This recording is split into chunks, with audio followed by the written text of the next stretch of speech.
66 గ్రంథాలు ఆదికాండం, నిర్గమకాండం, లేవికాండం, సంఖ్యాకాండం, ద్వితీయోపదేశకాండం, యెహోషువ, న్యాయాధిపతులు, రూతు, మొదటి సమూయేలు, రెండో సమూయేలు, మొదటి రాజులు, రెండో రాజులు, మొదటి దినవృత్తాంతములు, రెండో దినవృత్తాంతములు, ఎజ్రా, నెహెమ్యా, ఎస్తేర్, యోబు, కీర్తనలు, సామెతలు, ప్రసంగి, పరమగీతములు, యెషయా, ఇర్మీయా, విలాపవాక్యములు, హెజ్కేల్, దానియేలు, హోషేయ, ఓబేలు, ఆమోసు, ఓబద్యా, యోనా, మీకా, నహూము, హబక్కూకు, జెఫన్యా, హగ్గై, జెకర్యా, మలాకి. 5 కాండాలు ఉంటాయి ఇందులో. ఆదికాండం, నిర్గమకాండం, లేవికాండం, సంఖ్యాకాండం, ద్వితీయోపదేశకాండం. 5 పెద్ద గ్రంథాలు ఉంటాయి. యెషయా, ఇర్మీయా, విలాపవాక్యములు, హెజ్కేల్, దానియేలు. 12 చిన్న గ్రంథములు ఉంటాయి.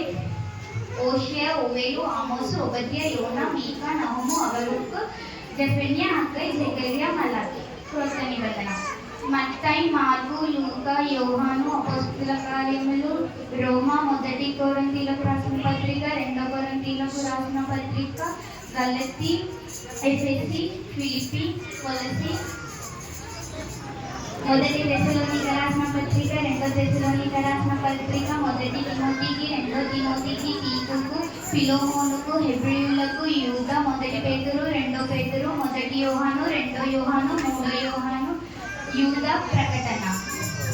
ఇందులో 4 సువార్తలు: మత్తయి సువార్త, మార్కు సువార్త, లూకా సువార్త, యోహాను సువార్త.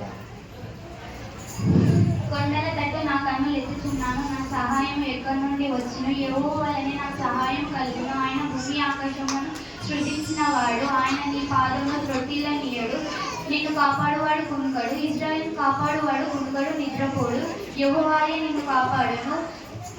పగలు ఎండ నీ కుడి ప్రక్కన యెహోవా నీకు నీడగా ఉండును. పగలు ఎండ దెబ్బనైనను నీకు తగులదు, రాత్రి వెన్నెల దెబ్బనైనను నీకు తగులదు. ఏ అపాయము రాకుండా యెహోవా నిన్ను కాపాడును. ఆయన నీ ప్రాణమును కాపాడును. ఇది మొదలుకొని నిరంతరము నీ రాకపోకల యందు యెహోవా నిన్ను కాపాడును. కీర్తనలు 121.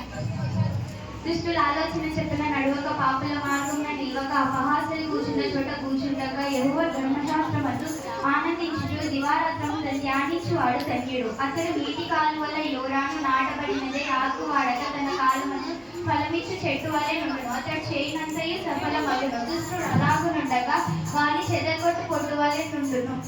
కాబట్టి న్యాయ విమర్శలో పాపులు, నీతిమంతుల సభలో దుష్టులను నిలువరు. నీతిమంతుల మార్గము యెహోవాకు తెలియను, దుష్టుల మార్గము నాశనమునకు నడుపును. కీర్తనలు 1వ అధ్యాయం. యేసు చెప్పిన 2 ఆజ్ఞలు: నీ పూర్ణ హృదయంతోనూ, నీ పూర్ణ ఆత్మతోనూ, నీ పూర్ణ మనసుతోనూ దేవుడైన ప్రభువును ప్రేమింపవలెనన్నది. మత్తయి సువార్త 22:37. 2వ ఆజ్ఞ: నిన్ను వలె నీ పొరుగువాన్ని ప్రేమింపవలెను. మత్తయి సువార్త 22:39. ఆత్మఫలాలు. అయితే ఆత్మఫలం ఏమనగా ప్రేమ, సంతోషం, సమాధానం, దీర్ఘశాంతం, దయాలుత్వం, మంచితనం, సాత్వికం, విశ్వాసం, ఆశనిగ్రహం. Thank you.